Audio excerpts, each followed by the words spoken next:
Hello everyone, welcome to the selection classes. तो आज के वीडियो में हम लोग बात करने वाले हैं, हाल ही में जो ग्रुप चर्चा में है उसका नाम है ओपेक ग्रुप। ओपेक की यदि हम बात करते हैं तो इसका पूरा का पूरा हिस्टोरिकल बैकग्राउंड क्या है और क्या क्या इंपॉर्टेंट पॉइंट जो कि आपको एग्जाम के पॉइंट ऑफ व्यू से याद रखने चाहिए, उन सारी चीज़ों को हम लोग डिस्कस करेंगे।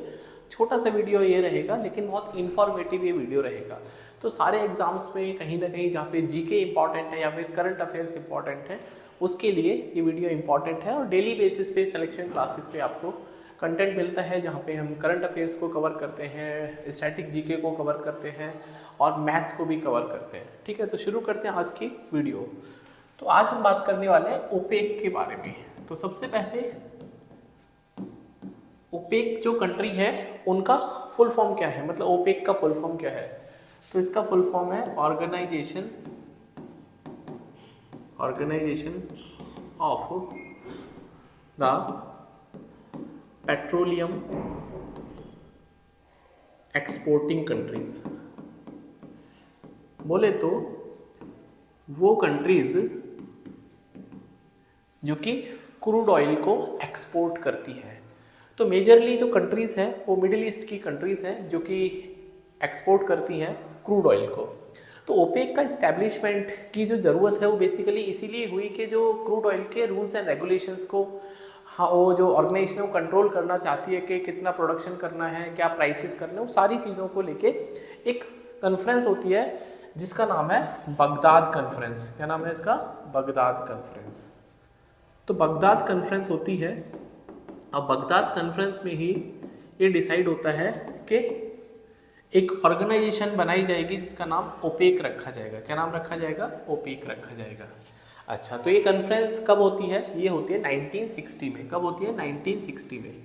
तो 1960 में कॉन्फ्रेंस होती है जिसमें ये डिसाइड होता है कि ओपेक कंट्रीज का इस्टेब्लिशमेंट होगा। ठीक है, ओपेक ऐसे ग्रुप का इस्टेब्लिशमेंट होगा। तो 1960 आपको याद रखना है, बगदाद कॉन्फ्रेंस याद रखना है। और अब हम बात करते हैं कि इसका हेड क्वार्टर्स कहाँ पर है। तो यदि हम इसके हेड क्वार्टर्स की बात करते हैं तो इसका हेड क्वार्टर्स ऑस्ट्रिया की कैपिटल है वियना। इसका हेड क्वार्टर्स है ऑस्ट्रिया की कैपिटल वियना में। मैं ब्लैक पेन से लिख देता हूँ यहाँ पर वियना में। तो वियना में इसका हेड क्वार्टर्स है जो कि ऑस्ट्रिया की कैपिटल है, ना कि ऑस्ट्रेलिया।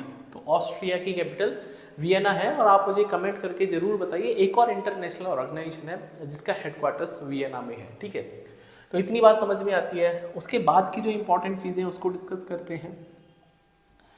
तो जो इसके फाउंडिंग मेंबर्स हैं, भाई ये जो मेंबर्स हैं, ये जो ग्रुप है, ये किसने इस्टेब्लिशमेंट किया, मतलब किसके दिमाग की उपज थी या किसने सोचा कि यार इस ऑर्गेनाइजेशन को हमको क्रिएट करना चाहिए, तो उनको बोलते हैं फाउंडिंग मेंबर्स। बड़ा इंपॉर्टेंट है फाउंडिंग मेंबर, क्योंकि अक्सर 4 ऑप्शन दे देगा, उसमें से एक को रूल आउट करने को बोलेगा। तो यदि हम इसके फाउंडिंग मेंबर्स की बात करते हैं तो एक निमोनिक एक ट्रिक याद रखनी है आपको, विक्स के नाम से। VIIKS, किसके नाम से? विक्स के नाम से। तो विक्स आप याद रखेंगे। अब विक्स का फुल फॉर्म क्या है या इसमें कौन कौन से मेंबर हैं उनको कवर करते हैं। तो एक निमोनिक मैंने आपको बताई विक्स, VIIKS। ठीक है, तो वी से वेनेजुएला, आप इसको प्लीज लिख लीजिए। वी से वेनेजुएला, आई से ईरान, वी से वेनेजुएला, VENEZUELA वेनेजुएला, और आई से इराक, के से कुवैत, और ऐसे सऊदी अरेबिया। तो दीज आर द 5 कंट्रीज जिन्होंने ओपेक को इस्टेब्लिश किया। ठीक है, तो विक्स आप याद रखेंगे। यदि हम इनके कैपिटल की बात करते हैं, वेनेजुएला की जो कैपिटल है दैट इज कैराकस। ईरान की capital you should know Tehran है। क्या है? तेहरान। इराक की कैपिटल बगदाद है, जहां पर ये कॉन्फ्रेंस हुई बगदाद था वो। और कुवैत की जो कैपिटल है उसको बोलते हैं कुवैत सिटी। क्या बोलते हैं? Kuwait city. और सऊदी अरेबिया की कैपिटल आप सही को पता होगी, दैट इज रियाद। ठीक है, तो ये आपके मेंबर्स हो गए, फाउंडिंग मेंबर्स हो गए, उनकी कैपिटल हो गई। एट प्रेजेंट इसमें कितने मेंबर्स हैं और क्यों ये ग्रुप चर्चा में है? तो चर्चा में ये है कि इसका एक मेंबर था अंगोला।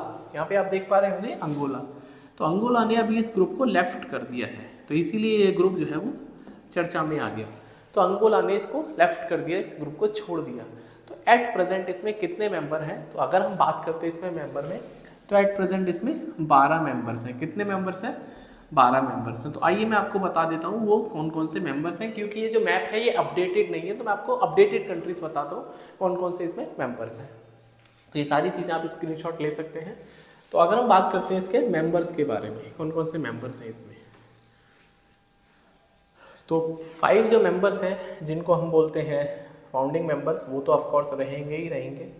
उनके अलावा कौन कौन से मेंबर्स हैं, तो 5 तो हो गए विक्स,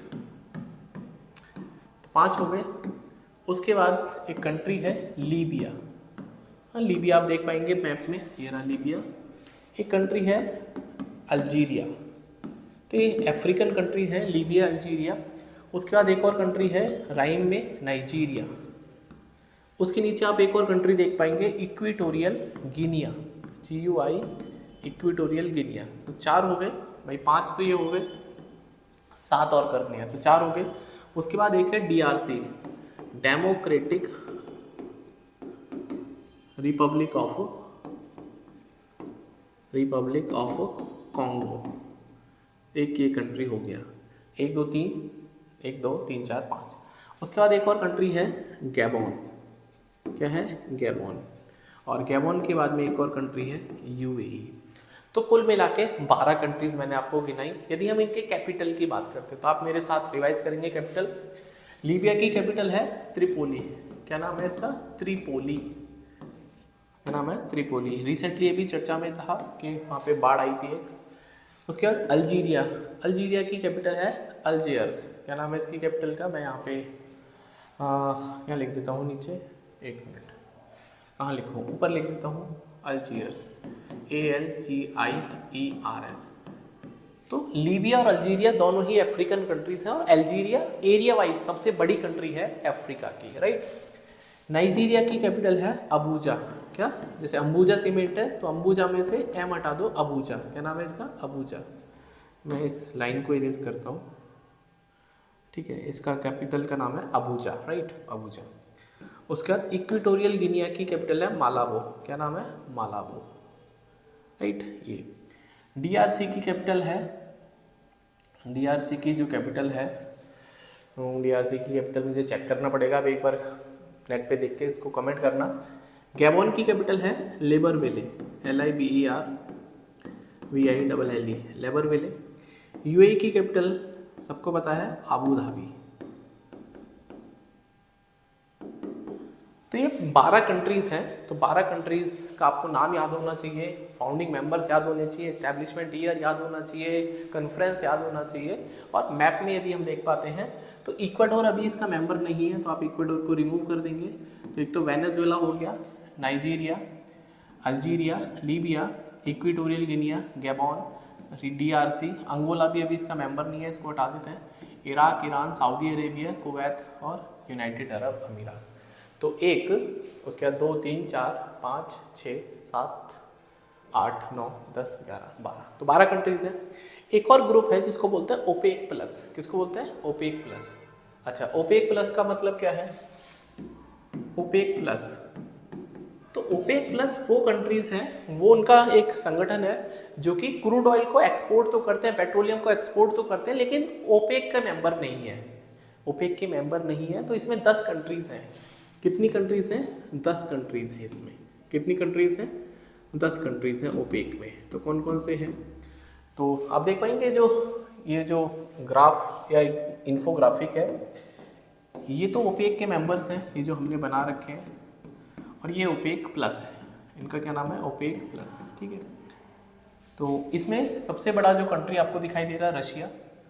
तो मैं आपको कंट्री बता देता हूँ। एक तो रशिया हो गया, मैक्सिको, कजाकिस्तान, मैक्सिको के बाद Kazakhstan, Oman, Azerbaijan, Malaysia, Bahrain, उसके बाद साउथ सूडान, ब्रुनई और सूडान। तो 10 कंट्रीज हैं इसमें। कौन कौन से? Russia, Mexico, Kazakhstan, Oman, Azerbaijan, Malaysia, Bahrain, south Sudan, Brunei और सूडान।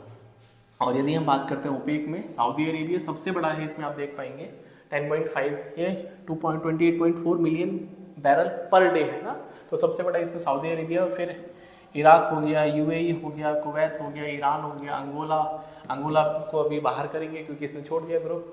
नाइजीरिया हो गया, अल्जीरिया हो गया, लीबिया हो गया, वेनेजुएला हो गया, कॉन्गो हो गया, गैबॉन हो गया और इक्वेटोरियल गिनिया हो गया। तो कुल मिला के सारी जानकारी ओपेक और ओपेक प्लस कंट्रीज़ के बारे में थी। तो जानकारी आपको कैसी लगी प्लीज़ आप मुझे कमेंट करके बताइए, और यदि आप चाहते हैं कि इसी तरह के शॉर्ट्स या फिर वीडियोस हम लोग अपलोड करें तो you can comment me, and definitely these videos are going to be very helpful. अगर आप किसी भी एग्ज़ाम, खासकर यूपीपीएससी का जो आरओ का एग्ज़ाम है या फिर यूपीपीएससी प्रीलिम्स का एग्ज़ाम है, उन सब के लिए बहुत ही इंपॉर्टेंट कंटेंट है। तो मिलते हैं नेक्स्ट वीडियो में, तब तक अपना ध्यान रखिएगा। प्लीज़ आप मुझे कॉन्गो की कैपिटल ज़रूर मुझे बताइएगा, ठीक है? तो मिलते हैं नेक्स्ट वीडियो में।